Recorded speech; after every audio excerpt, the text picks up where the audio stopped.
Three men attacked a woman in a restaurant, completely unaware of who they were dealing with. They had no idea the seemingly ordinary diner was actually a highly trained Navy professional. Before we begin, make sure to subscribe to the channel and comment where you're watching from. Sarah Johnson exhaled slowly as she stepped through the familiar doors of Bella Notte, her favorite Italian restaurant in downtown Los Angeles. After 18 months stationed abroad with the Navy, this homecoming dinner represented more than just a meal. It was her first real taste of civilian normalcy in over a year and a half. The 32-year-old veteran had chosen her outfit carefully, a simple black dress that wouldn't draw attention, paired with comfortable flats that would allow her to move quickly if needed, a thought she immediately chided herself for having. "Welcome back, Ms. Johnson. Your usual corner booth is waiting," called Marco, the host who somehow remembered her despite her long absence. Sarah smiled gratefully, following him through the Friday night crowd, her eyes automatically cataloging exits, potential obstacles, and the demeanor of other patrons. The restaurant hummed with weekend energy. A family of 5 celebrated a birthday in the center, the youngest child giggling as she twirled pasta around her fork. Near the windows, couples leaned across candlelit tables, fingers intertwined, sharing whispered conversations. The air was rich with garlic, basil, and the comforting scent of freshly baked bread, smells that reminded Sarah of simpler times. Sliding into her corner booth, she positioned herself facing the room, another habit she couldn't shake. From this vantage point, she could observe the entire restaurant while keeping her back protected. She ordered a glass of Chianti and studied the menu she already knew by heart. I should be relaxing, she thought, consciously trying to lower her shoulders that had crept up toward her ears. Her fingers drummed lightly against the tabletop as she forced herself to take deeper breaths. This hypervigilance, the constant threat assessment, the inability to fully disengage, was the souvenir no one mentioned you'd bring home from service. The waiter brought bread and olive oil, and Sarah thanked him with a smile that didn't quite reach her eyes. She caught her reflection in the decorative mirror across the room. She looked like any other diner enjoying a Friday evening meal, yet she felt like an imposter. Part of her remained on high alert, scanning for threats that weren't there, analyzing the movements of strangers who posed no danger. Sarah sipped her wine and opened her novel, another attempt at normalcy. The words blurred on the page as her attention kept drifting to the entrance, to the kitchen doors, to the group of businessmen growing louder at the bar. She longed to sink into the comfort of this familiar place, to feel truly at home again in her beloved Los Angeles. But the weight of her training and experiences sat heavily on her shoulders, keeping her perpetually on guard even in this sanctuary she'd had dreamed about for months. Sarah's chicken parmesan arrived steaming hot, the aroma of tomato sauce and melted cheese momentarily transporting her away from the bustling restaurant. She closed her eyes briefly, savoring this small pleasure after 18 months of military rations. Just as she lifted her fork, loud laughter erupted from the bar area, breaking her moment of peace. 3 men in their late 20s commanded attention at the counter, their expensive suits and designer watches suggesting Wall Street success, but their behavior told a different story. The tallest one, with slick-back dark hair, leaned dangerously into the bartender's space as he ordered another round. His companions, one with a closely trimmed beard, the other, sporting a flashy gold watch, scanned the room with predatory eyes. "Hey, sweetheart, that dress looks expensive," the bearded one called out to a woman passing by. "Bet it would look better on my hotel room floor." His friends erupted in laughter as the woman quickened her pace, clutching her purse tighter. Sarah watched as empty bottles accumulated in front of them, a growing monument to their diminishing inhibitions. The restaurant staff exchanged worried glances, but continued their duties with forced smiles. A young waitress deliberately took a longer route to avoid their table, after one of them had grabbed at her apron earlier. "Check out the blonde by the window," the one with the gold watch stage whispered, loud enough for half the restaurant to hear. $10 says I can get her number before you finish that beer." The manager, a thin man with graying temples, approached them once, speaking in hushed tones with a placating smile. Whatever warning he delivered was met with dismissive waves and mock apologies that dissolved into snickers as soon as he walked away. Sarah cut into her chicken, trying to focus on her meal, but her military training had heightened her situational awareness. She noticed how other diners were growing uncomfortable. Couples leaning closer together, families subtly repositioning their children away from the bar, solo female diners requesting their checks early. A waitress dropped a glass near their section, and the tallest man made a show of helping her, his hands lingering inappropriately as she collected the shards. The young woman's face flushed with embarrassment, but she said nothing, trapped between customer service expectations and personal dignity. Sarah set down her fork, appetite fading as she watched the scene unfold. The restaurant staff moved with increasing tension, their eyes darting toward the trio whenever a female patron had to walk past. Nobody intervened, as if the men's expensive clothes and confident demeanors granted them immunity from basic decency. Sarah tried to focus on her meal, but years of military vigilance made it impossible to ignore the warning signs unfolding across the restaurant.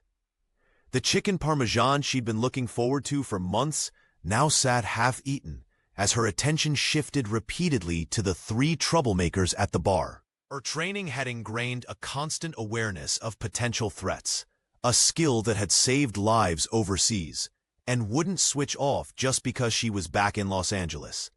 20 minutes passed, and the situation deteriorated exactly as she'd anticipated.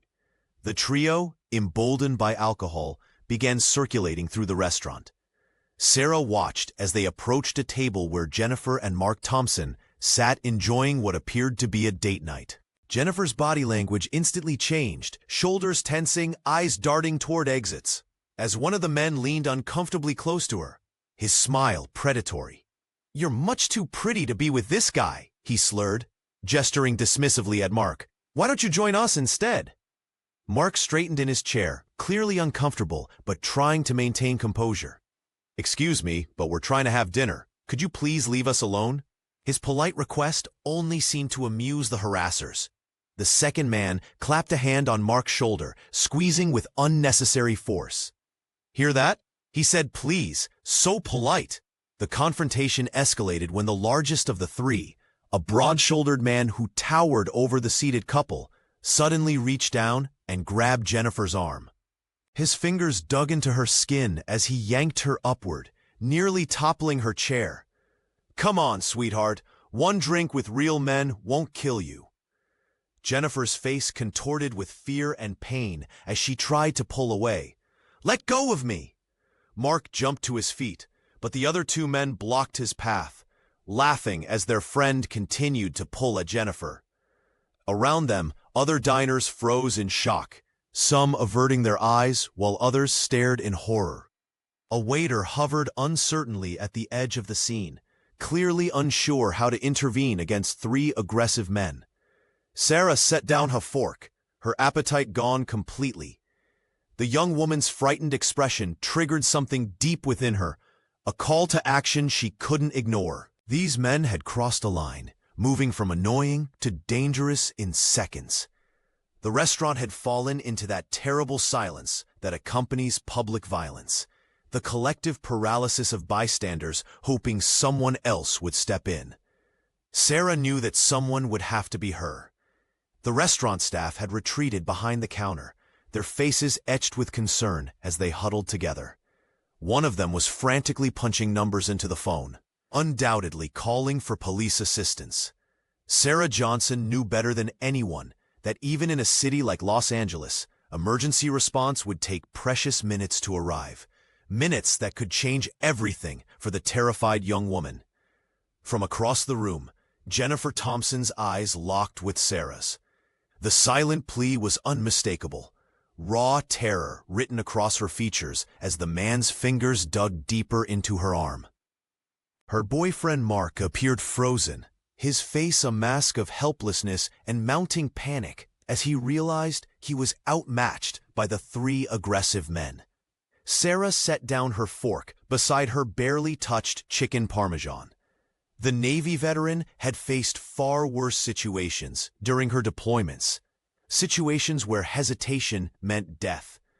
This restaurant confrontation might seem minor by comparison, but her training had taught her that violence escalated quickly, and civilians rarely understood how dangerous these situations could become.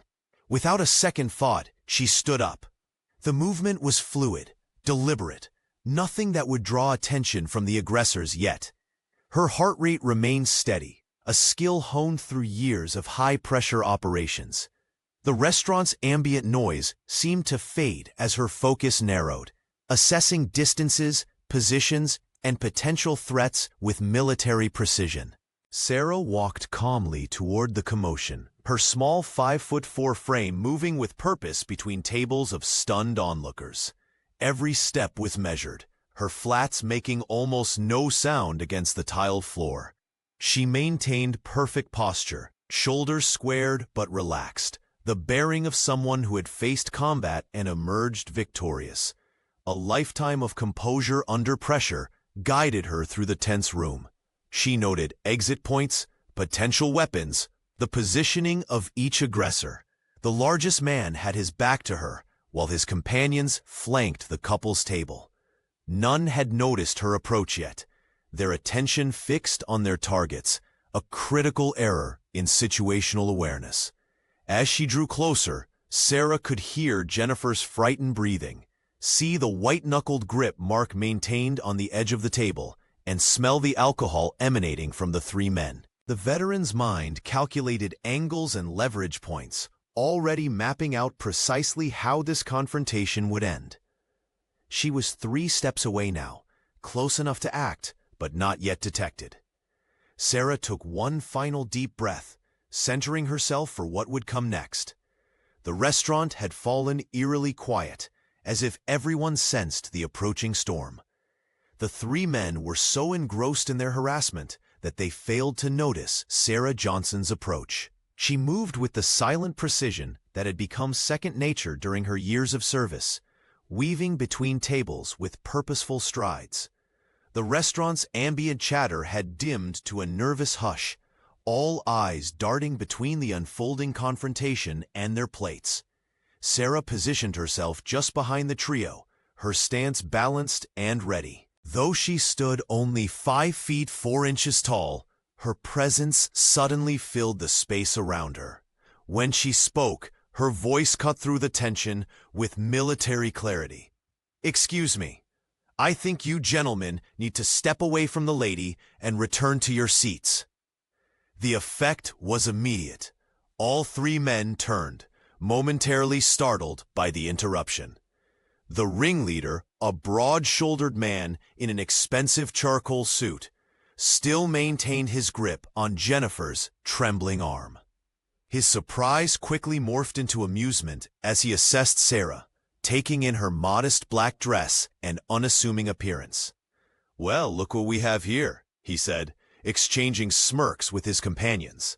The second man, slightly shorter but equally well-dressed, looked Sarah up and down with undisguised contempt. The third attacker, lean and with a perpetual sneer, nudged his friend. "Someone's mommy is here to save her." Sarah remained perfectly still, her eyes never leaving the ringleader's face. The Navy veteran had faced down threats in combat zones that would make these men crumble, but she kept her expression neutral, giving nothing away. The largest man tightened his grip on Jennifer, causing her to wince. Mark half rose from his chair, but froze when one of the other men stepped toward him threateningly. "Mind your own business, sweetheart." The ringleader sneered, his voice dripping with condescension. "This doesn't concern you." Around them, other diners watched with bated breath. A waitress hovered nearby, clutching a serving tray to her chest like a shield. The restaurant manager peered anxiously from behind the bar, his hand likely hovering over the phone. Sarah noted every detail, the positioning of furniture, potential obstacles, the distance to the exit. without shifting her gaze. Her training had taught her to assess threats and calculate responses in fractions of seconds. To these men, she might appear vulnerable, but in reality, she was mapping out exactly how this confrontation would end. The tension hung in the air like a physical presence, stretching between Sarah and the three attackers. She gave them one last chance to reconsider their choices, her steady gaze a silent warning they were too arrogant to read. Sarah Johnson stood her ground, feet planted firmly on the restaurant's polished floor. Her military training had taught her to maintain composure in the face of aggression, and this situation was no different from countless others she'd handled during her service. "I'm asking you nicely to release her and leave these people alone," she said, her voice steady and controlled. "This is your chance to walk away peacefully." The three men exchanged glances, clearly surprised by her calm demeanor. The restaurant had fallen eerily quiet, with other patrons watching the confrontation unfold. Jennifer's eyes were wide with fear as she remained in the grip of the ringleader. "Look at this," the second man said, his words slightly slurred from alcohol. He was shorter than his friends, but compensated with extra aggression. "We've got ourselves a hero." He stepped closer to Sarah, invading her personal space, a tactic meant to intimidate. The smell of expensive cologne mixed with beer wafted toward her as he leaned in. Sarah didn't flinch, maintaining eye contact with the unwavering focus that had served her well through years of military service. "Or what?" he sneered, jabbing a finger toward her face.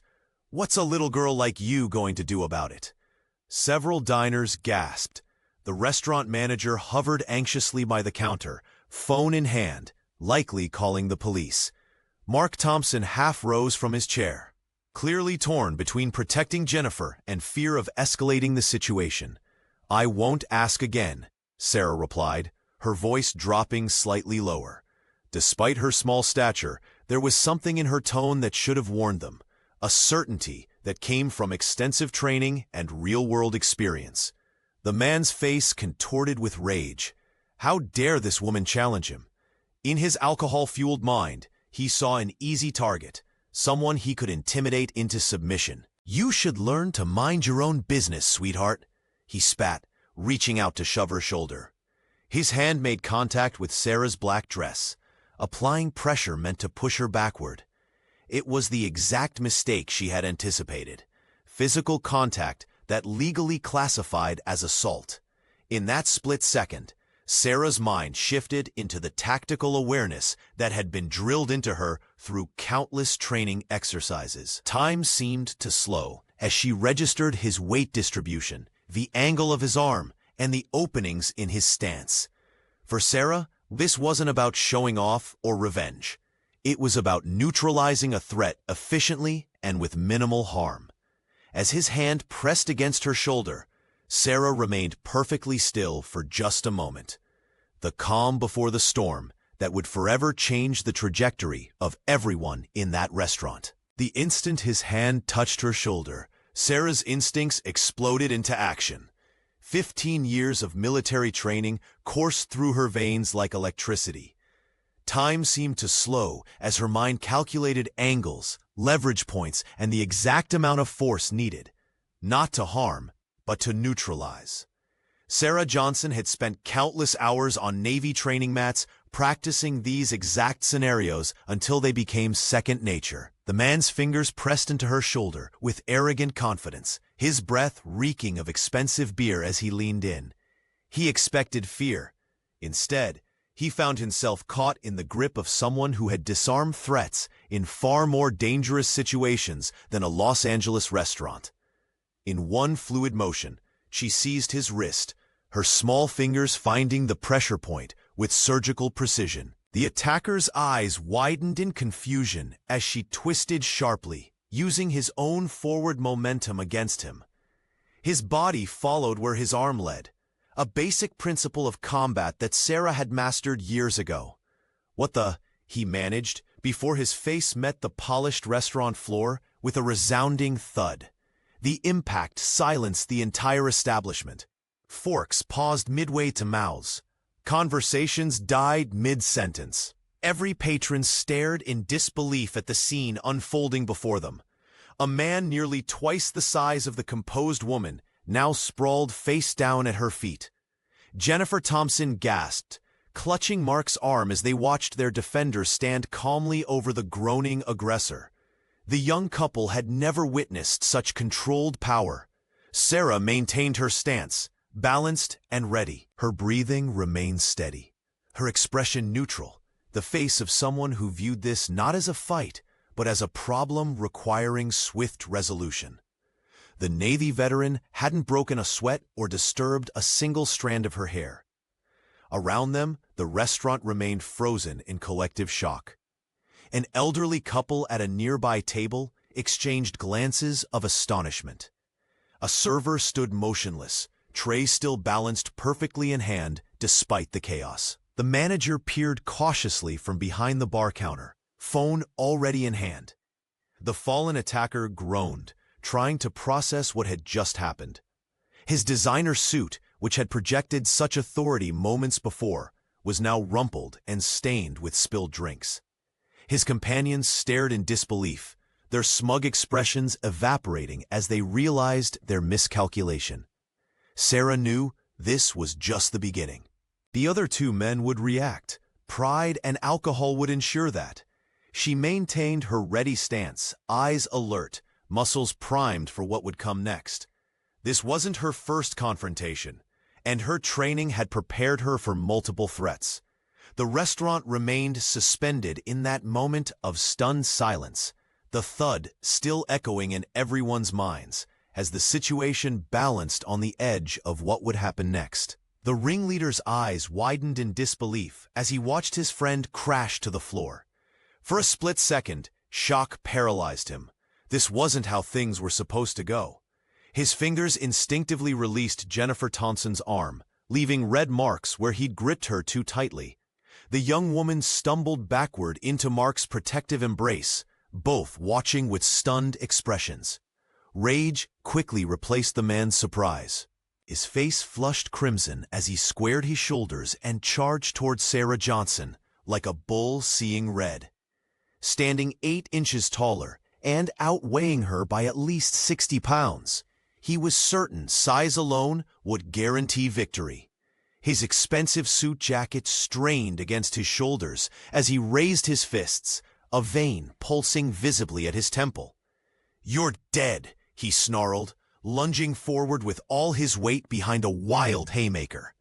Sarah remained perfectly calm, her military training transforming her body into an instrument of precise movement. She'd faced insurgents in combat zones who'd presented far greater threats than this overconfident civilian. The Navy veteran sidestepped his charge with fluid grace, pivoting on her right foot as his momentum carried him past where she'd been standing.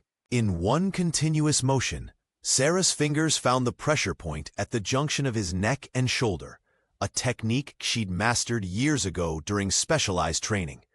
She applied pressure with surgical precision, not enough to cause lasting damage, but sufficient to temporarily disrupt his nervous system. The effect was immediate. The man's knees buckled as if his legs had suddenly turned to water. His eyes widened in confusion. His brain commanded movement, but his body refused to comply. He crashed sideways into a nearby table, sending plates of pasta, glasses of wine, and a centerpiece candle flying in all directions. The shattering of glass punctuated his fall, as diners at adjacent tables scrambled away from the chaos. He lay sprawled across broken dishes, red sauce staining his white dress shirt, looking up at Sarah with a mixture of pain and disbelief. How could this small woman have dismantled him so completely? The restaurant fell into stunned silence, the only sounds coming from the kitchen where staff peered through the service window with wide eyes. Sarah maintained her defensive stance, breathing evenly, ready if he attempted to rise again. But the fight had left him.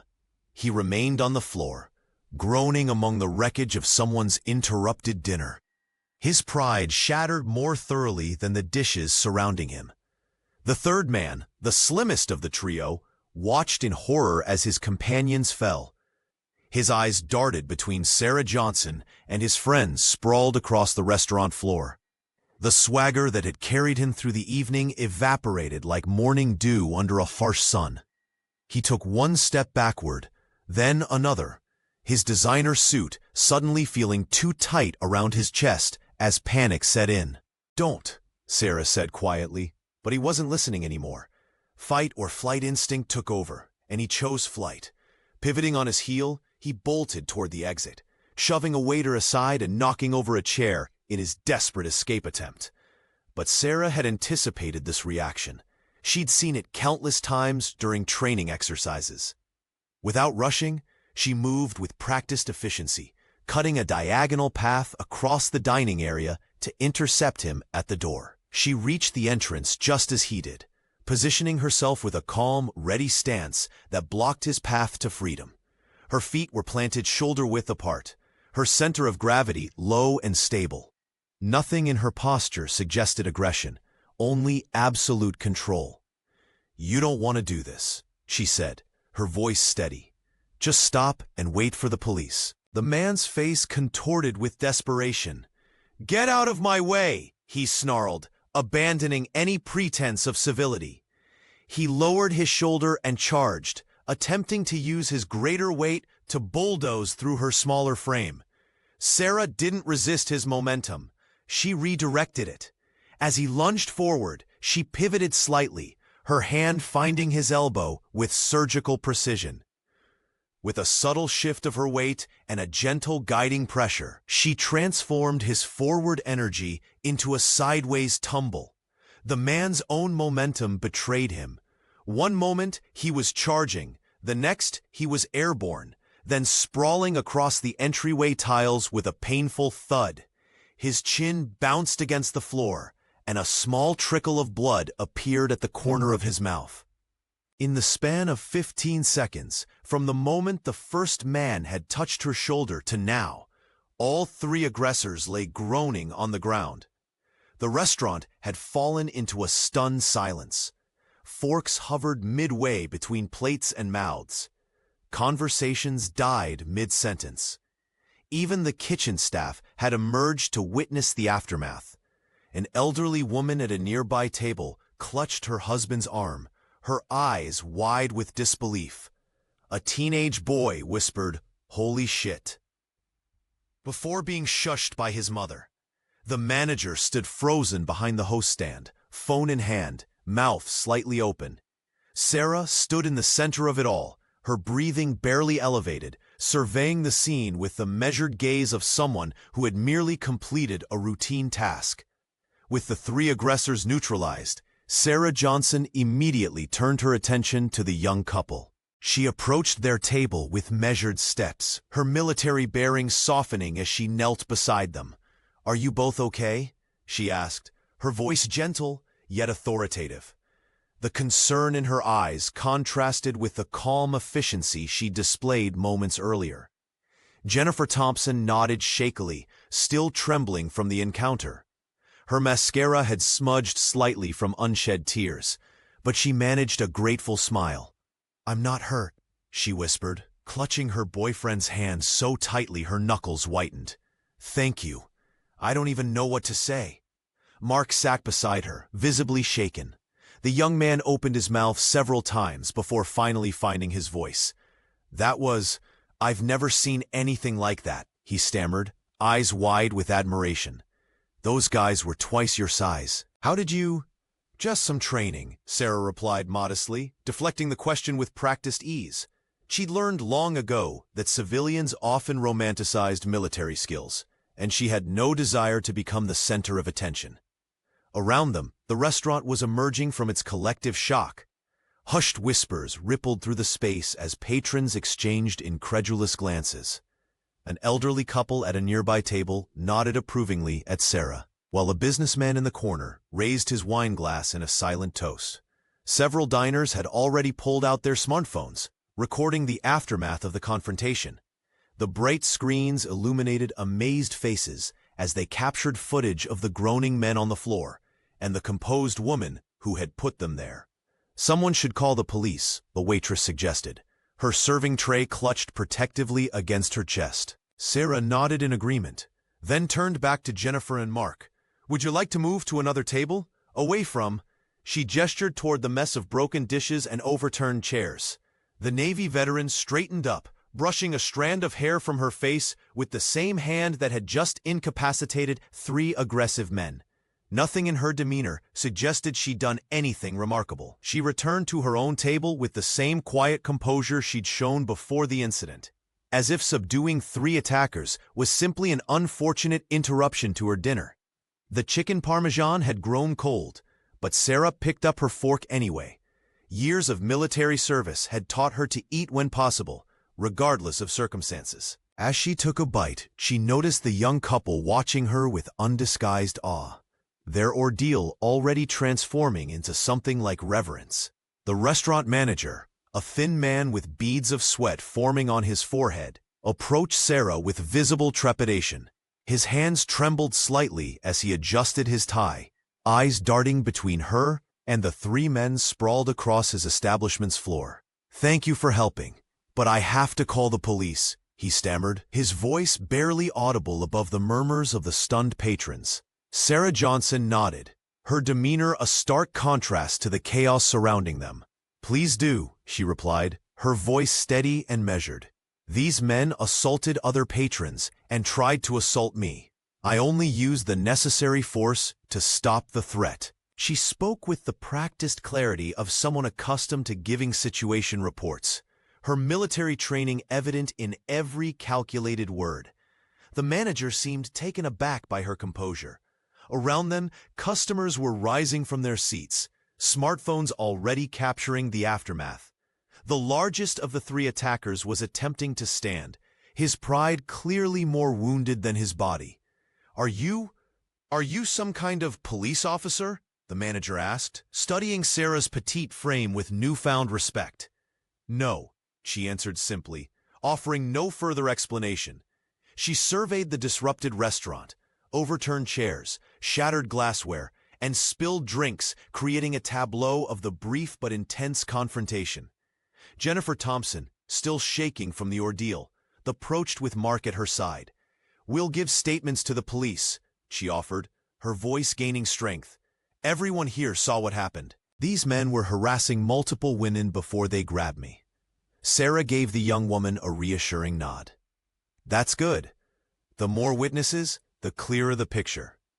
Her tactical mind was already organizing the situation, ensuring the truth would be properly documented. The restaurant's other patrons had formed a loose perimeter around the 3 aggressors, preventing any potential escape before authorities arrived. An elderly couple who had been dining near the window offered the manager their business cards. "We saw everything," the gentleman stated firmly. "This young lady is a hero." Sarah shook her head slightly. "I'm not a hero," she countered. "I just did what anyone should do when seeing someone in danger." The wail of approaching sirens filtered through the restaurant's front windows. Sarah took a deep breath, mentally preparing her statement. She knew from experience that clarity and precision would be essential in the coming interactions with law enforcement. Captain Brown had always emphasized the importance of accurate reporting, especially in civilian incidents. As red and blue lights flashed outside, Sarah remained the calm center in a storm of activity, her military bearing a lighthouse of stability in the chaos she had so efficiently created and contained. The largest of the 3 men struggled to his feet, his designer suit now wrinkled and stained with spilled wine. His ego, clearly bruised far worse than his body, was desperate to salvage what little dignity remained.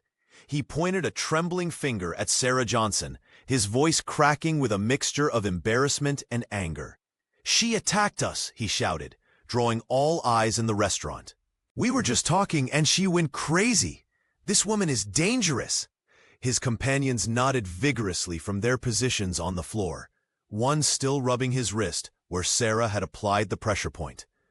The accusation hung in the air for only a moment before the restaurant erupted in protest. "That's not what happened at all," called out a woman from a nearby table, her voice firm and unwavering. Those men were harassing that young couple. Everyone saw it. A murmur of agreement rippled through the crowd. The Navy veteran stood quietly, her composure unshaken by the false accusations. She didn't need to defend herself. The truth had plenty of witnesses. An elderly gentleman with silver hair and a bow tie slowly rose from his seat, leaning slightly on his cane. The restaurant fell silent as he cleared his throat.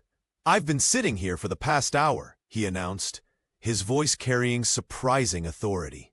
"I saw everything.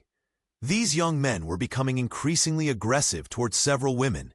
When they physically grabbed the young lady," he gestured toward Jennifer Thompson, who was still visibly shaken, "this woman only stepped in to protect her." He turned toward Sarah with unmistakable respect in his eyes. "She gave them every opportunity to walk away peacefully. They chose violence, and she defended herself and others with remarkable restraint." More voices joined in support, each offering their own account of what they'd witnessed. A waitress described how the men had been making crude comments to female staff all evening. A businessman mentioned calling the police himself after seeing one of the men grab Jennifer's arm. The attacker's face reddened as his lies unraveled. His companions had stopped protesting and now looked genuinely worried about their situation. The crowd's support for Sarah was unanimous and growing louder. "She only used force when they attacked her first," another diner called out. "I recorded the whole thing," added a college student, holding up his smartphone. Sarah remained calm throughout, neither defending herself nor engaging with her attackers. Her military training had taught her that the truth needed no embellishment. As the voices of support continued to rise around her, the three men finally fell silent, realizing that their attempted manipulation had failed completely. The wail of sirens cut through the restaurant's stunned silence as three police cruisers pulled up outside, their flashing lights painting the windows in alternating red and blue. The front door swung open, and three uniformed officers entered with practiced caution, their eyes quickly surveying the scene of destruction. Shattered plates scattered across the floor, chairs toppled on their sides, and tables askew from their normal positions. Officer Maria Davis led the trio, her 23 years with the LAPD evident in her confident stride and the way she immediately took control of the chaotic situation. At 48, she'd responded to thousands of disturbance calls, but something about this scene immediately struck her as unusual. The seasoned officer's gaze swept across the three disheveled men, one nursing what appeared to be a dislocated shoulder, another holding his neck, and the third attempting to regain his dignity while sprawled near the entrance. Then her eyes found Sarah Johnson, standing apart from the chaos, her posture relaxed, yet alert in a way Davis recognized immediately from encounters with military personnel. Unlike the other patrons who appeared shaken or excited, the woman in the simple black dress maintained a composed demeanor that seemed almost incongruous with the destruction around her. "Everyone stay where you are," Officer Davis commanded, her voice cutting through the murmurs. Her partners moved to secure the perimeter while she approached the center of the disruption. "Can someone explain what happened here?" she asked, her tone steady but authoritative. The restaurant remained eerily quiet for a moment before voices erupted simultaneously. The three men pointing accusingly at Sarah, patrons gesturing toward the attackers, and the restaurant manager attempting to interject with his own account. Davis raised her hand, silencing the cacophony. "One at a time," she stated firmly, her experienced eyes never leaving Sarah, noting how the woman maintained perfect composure amid the chaos. Most civilians would be flustered after such an incident. Yet this woman's calm suggested training far beyond ordinary self-defense classes. The largest of the three men, still struggling to stand upright, jabbed a finger toward Sarah. "That woman attacked us without provocation. We were just having a conversation with that couple over there, and she went completely crazy." Officer Davis noticed how Sarah didn't immediately jump to defend herself, another telling sign. Instead, the Navy veteran simply stood with hands visible at her sides, patient and collected, waiting for her turn to speak, the disciplined response of someone who understood procedure and respected authority. "Sir, we'll take your statement," Davis replied evenly. "But first, I need everyone to separate so we can sort this out properly." The three men huddled together near the restaurant's entrance, their expensive suits now disheveled, as they frantically tried to control the narrative. The largest one, nursing his bruised neck, pointed accusingly at Sarah. "She attacked us without provocation," he insisted to Officer Maria Davis. "We were just having a good time, and this crazy woman came out of nowhere." His companion, still wincing from his encounter with the floor, nodded vigorously. "We're the victims here. Look what she did to us." Officer Davis maintained a neutral expression, but her eyes narrowed slightly as she observed the inconsistencies in their story. The seasoned LAPD veteran had seen this scenario play out countless times before, aggressors trying to paint themselves as victims. "Is that so?" she replied, turning toward the restaurant patrons. "Did anyone else witness what happened?" Hands rose throughout the dining area. A waitress stepped forward first, her voice shaking but determined. "Those men were harassing customers all night. We were about to call security when they grabbed that young woman." She pointed to Jennifer Thompson, who stood trembling beside her boyfriend. Mark Thompson found his courage. "They wouldn't leave us alone. That man grabbed my girlfriend's arm and yanked her from her chair. I tried to stop them, but—" His voice trailed off, embarrassment evident in his slumped shoulders. An elderly couple at a nearby table nodded in agreement. "The young lady in the black dress only stepped in when things became physical," the woman explained, gesturing towards Sarah. "She gave them every chance to walk away." A businessman with a laptop added, "I recorded part of it on my phone. They were clearly the aggressors." As more witnesses came forward, the attacker's fabricated story collapsed. Officer Davis watched Sarah throughout these testimonies, noting how she remained perfectly still, hands visible at her sides, a stark contrast to the fidgeting, defensive postures of the three men. When the restaurant manager confirmed he'd already pulled the security footage, the attackers' faces fell. Officer Davis approached Sarah, studying her composed demeanor. There was something in her stance, the way she maintained situational awareness, even now, her eyes systematically scanning exits and potential threats. That spoke of professional training. "Ma'am, the way you handled those three men," Officer Davis said quietly, "that wasn't just luck or adrenaline. Do you have any formal training?" Sarah met her gaze directly, her posture straight but relaxed, exhibiting the quiet confidence that comes from knowing exactly what you're capable of in a crisis. The Navy veteran hesitated, weighing how much to reveal about her military background in such a public setting. Sarah hesitated, her eyes briefly scanning the restaurant before answering with careful restraint. "I have some military background," she finally offered, the understatement hanging in the air, like the lingering scent of broken wine glasses. The three men exchanged worried glances, their bravado visibly deflating as they realized the precariousness of their situation. Officer Maria Davis nodded, something clicking into place as she observed Sarah's composed demeanor. The restaurant had fallen into a strange hush, punctuated only by the occasional camera click as patrons discreetly documented the aftermath. "We were just having fun," protested the ringleader, his voice lacking the confidence it had carried earlier. "She attacked us without provocation." An elderly couple at a nearby table immediately spoke up. "That's absolutely false," the woman stated firmly. "These men were harassing that young couple for at least 20 minutes before this lady stepped in."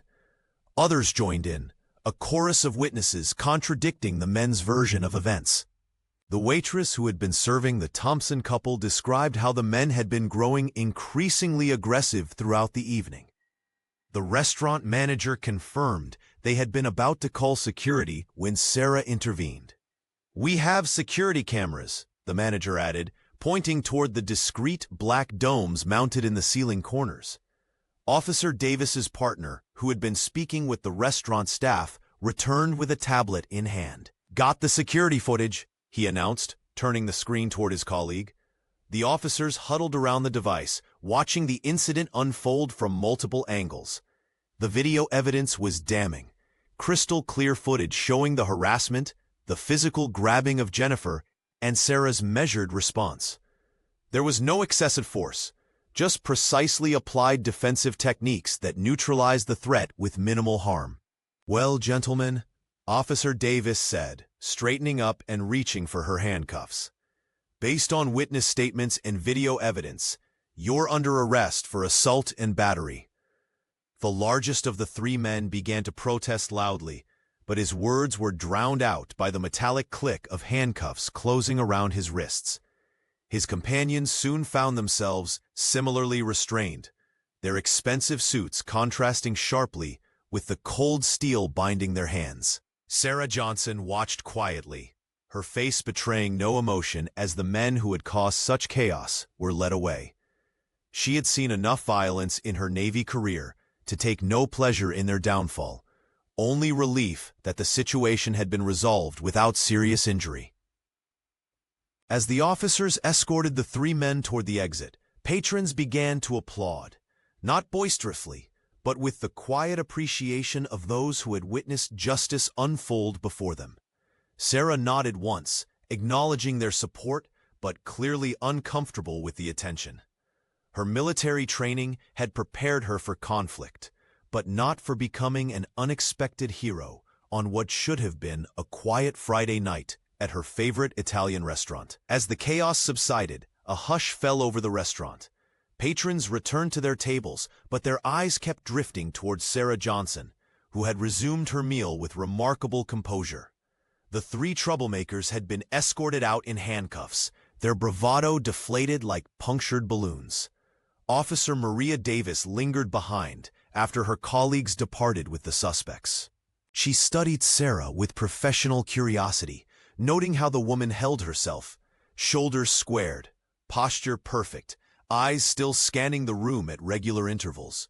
These weren't civilian habits. Davis approached Sarah's table, badge glinting under the restaurant lights. "Mind if I join you for a moment?" she asked, gesturing to the empty chair. Sarah nodded, setting down her fork. Up close, Officer Davis could see the telltale signs she'd missed from afar, the subtle muscle definition, the calloused hands, the way Sarah had positioned herself with a clear view of all exits. "I've been on the force 15 years, Davis said quietly, leaning forward. "I've never seen anyone handle a situation like that. 3 assailants, 15 seconds, no excessive force, perfect control. Are you current or former military?" Sarah's eyes met the officer's, measuring her before responding. "Active duty Navy," she replied simply, offering nothing more. The revelation seemed to confirm something for Davis. She nodded slowly, a new respect evident in her expression.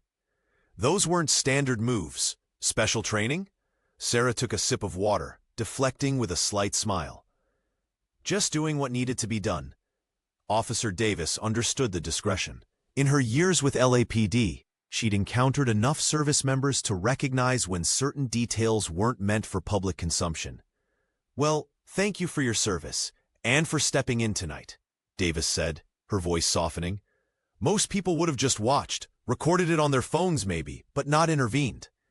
Around them, other diners pretended not to eavesdrop, their curiosity palpable. A few had already posted clips online, the videos gaining traction with each passing minute. "I couldn't just sit there," Sarah replied, her voice steady but quiet. "Not when they were hurting innocent people." Davis nodded, understanding completely. "The security footage will make this an open and shut case. Those men won't be bothering anyone else for a while." As the officer stood to leave, she slid her card across the table. "If you ever need anything in this city," she paused, choosing her words carefully. "Or, if you're ever looking for work after your service, LAPD could use someone with your skills." Sarah tucked the card into her purse with a grateful nod. For the first time since returning to Los Angeles, she felt a flicker of belonging, a reminder that her training and instincts had purpose even in civilian life. The restaurant manager, Antonio, approached Sarah with a mixture of awe and gratitude on his face. His hands trembled slightly as he placed her check on the table, with a bold line drawn through the total. "Please, Ms. Johnson, your meal is on the house tonight," he insisted, his voice carrying a hint of emotion. "What you did took real courage. You kept everyone safe when those men were threatening my customers." He gestured around the restaurant, where the atmosphere had finally begun to settle back to normal. "You're welcome here anytime." Sarah smiled politely, but shook her head. "That's really not necessary." "I insist," Antonio cut in firmly. "It's the least we can do." As the manager retreated, Sarah noticed Jennifer and Mark Thompson lingering nearby, clearly waiting for a moment to approach. The young couple had been through an ordeal, and though the physical danger had passed, Jennifer's face still showed traces of the fear she'd experienced. Mark had his arm protectively around her shoulders, his expression a mix of gratitude and lingering shock. When they finally approached her table, Jennifer's eyes welled with tears. "I don't know what would have happened if you hadn't stepped in," she whispered, her voice trembling with relief. "Those men wouldn't listen when we asked them to stop, and when he grabbed my arm—" She trailed off, unable to finish. Mark extended his hand to Sarah. "Thank you doesn't seem adequate," he said, his grip firm. "I tried to stand up to them, but there were 3 of them, and they were so aggressive." "You did the right thing not escalating," Sarah assured him, her military training evident in her measured response. "Most confrontations only get worse when people try to match aggression with aggression." Jennifer wiped away a tear. "How did you learn to do that? To stay so calm and handle them so efficiently?" Sarah offered a modest smile. "Years of training and experience." She deliberately kept her explanation vague, uncomfortable with the attention her actions had drawn. "Well, we're incredibly grateful," Mark said. "Can we at least buy you a drink sometime, or coffee?" The Navy veteran considered the offer. After 18 months abroad, human connection, especially with civilians who knew nothing of military life, felt like a step toward the normalcy she craved. "I'd like that," she finally answered, surprising herself with the admission. They exchanged numbers, and as the couple finally walked away, Sarah realized the evening had transformed into something unexpected. Not just an incident that tested her training, but perhaps the beginning of new friendships in her civilian life. As the police finished taking statements, the restaurant slowly returned to its normal rhythm, though an electric energy lingered in the air. Several patrons approached Sarah Johnson's table, offering handshakes and words of gratitude. An elderly couple insisted on buying her dessert, while a group of young women asked if she would teach them self-defense sometime. "I'm just glad everyone's safe," Sarah replied with a modest smile, uncomfortable with the attention but gracious nonetheless. By midnight, smartphone footage of the incident had already begun circulating online. A college student who'd captured the entire 15-second takedown posted it with the caption, "Don't mess with the wrong woman in LA tonight." The video accumulated 50,000 views within the first hour. By morning, the clip had gone viral across multiple platforms. Local news stations picked up the story, running headlines like "Mystery Woman Defends Couple in Restaurant Showdown" and "3 Attackers No Match for Lone Defender."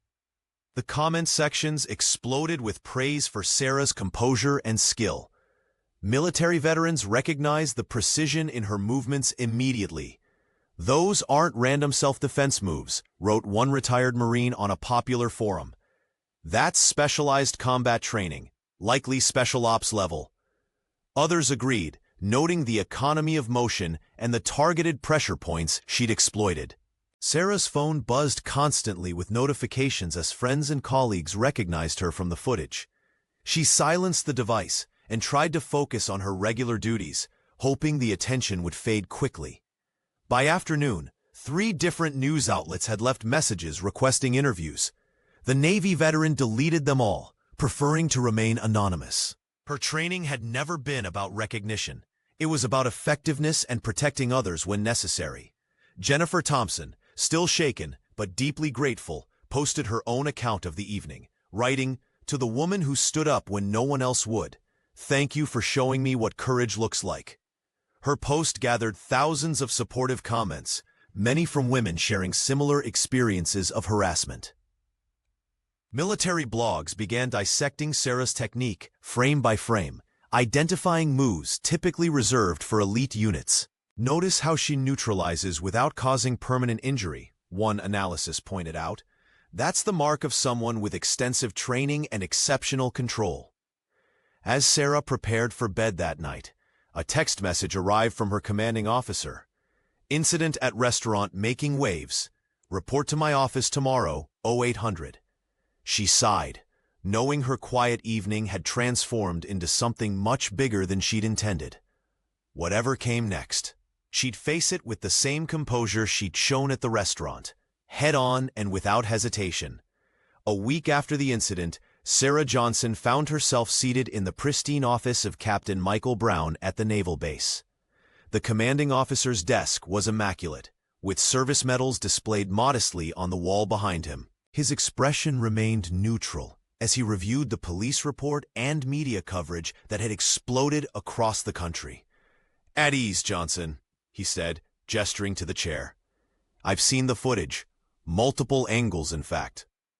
Sarah sat straight-backed, her posture betraying her military training even in civilian clothes. "Sir, I understand my actions may have drawn unwanted attention to—" "You did everything by the book," Captain Brown interrupted, his stern face finally breaking into an approving nod. "No excessive force, perfect judgment, and you protected innocent civilians. Textbook execution of your training." The veteran exhaled slightly, her shoulders relaxing just a fraction. "Thank you, sir." "The brass upstairs has been fielding calls from reporters all week," he continued, shuffling through papers on his desk. "Everyone wants to know about the Navy hero who took down 3 assailants in 15 seconds. Sarah winced at the description. "I was just responding to a threat, Captain. Nothing heroic about it." Brown leaned forward. "That modesty is precisely why you're an asset to this service, Johnson. But make no mistake, your actions reflect well on all of us." Meanwhile, across town, the 3 attackers were facing the consequences of their actions. The security footage had left no room for interpretation. Each man received 90 days in county jail, with mandatory counseling for anger management and alcohol abuse. Their high-profile positions at an investment firm were terminated within 24 hours of the incident. "We have zero tolerance for this behavior," their former employer stated in a press release that circulated widely. "The actions displayed in that restaurant do not reflect our company values." Social media had been merciless. Their names and faces appeared in countless posts, their reputations dismantled by their own recorded behavior. The largest man, who had initially grabbed Jennifer, received particular scorn after footage showed him crying as he was handcuffed. "The evidence was overwhelming," Officer Davis later commented to her colleagues at the precinct. "Open and shut case." Captain Brown slid a folder across his desk. "The Navy appreciates your discretion with the press. You've handled this with the same precision you showed that night." Sarah nodded, accepting the folder containing her new assignment orders. "Just doing my job, sir, on and off duty." Jennifer and Mark Thompson channeled their gratitude into action, becoming passionate advocates for bystander intervention. The couple started sharing their story at community centers across Los Angeles, describing how a stranger's courage had changed their lives forever. "One person stood up when everyone else froze," Jennifer would say, her voice steady where it once trembled. "That made all the difference." The Italian restaurant transformed Sarah's corner booth into something of a landmark. A small brass plaque now adorned the wall, reading simply, "Reserved for heroes who act when others won't." The manager often told new customers the story, pointing to security camera stills framed near the entrance, tasteful black and white images capturing the moment Sarah stood against intimidation. Local self-defense studios reported record enrollment in the months following the incident. Women especially sought training, inspired by how someone physically small had effectively protected herself and others. One studio owner told the Los Angeles Times, People realize you don't need to be physically imposing to be powerful. It's about skill, awareness, and the willingness to act. The three attackers faced justice swiftly. Their high-profile jobs disappeared overnight as the security footage circulated online. The court mandated counseling alongside jail time, with the judge citing their dangerous sense of entitlement during sentencing. Their fall from grace became a cautionary tale about consequences in the digital age. Officer Maria Davis incorporated the incident into LAPD training sessions, using it to demonstrate proper civilian intervention techniques. Notice how she used only necessary force, she would point out to cadets. No excessive violence, just controlled neutralization of the threat. Captain Michael Brown quietly recommended Sarah for a commendation, though she politely declined any formal recognition. "I was just doing what anyone with my training would do," she told him during their meeting at the base. The spotlight belongs on the everyday people who find their courage in difficult moments. Sarah Johnson continued her Navy career with the same quiet dedication that defined her before that night. She occasionally received letters from strangers who'd heard her story, people who had found their voice or stood up for someone because of what she'd done. She kept these in a simple folder, more meaningful to her than any official honor could be. The restaurant still keeps her favorite chicken parmesan on the menu, and on rare Friday evenings when her duties allow, Sarah still visits, sliding into her booth beneath the plaque that doesn't bear her name. She orders her meal, scans the room out of habit, and smiles at the families enjoying their dinner in peace. Exactly as it should be.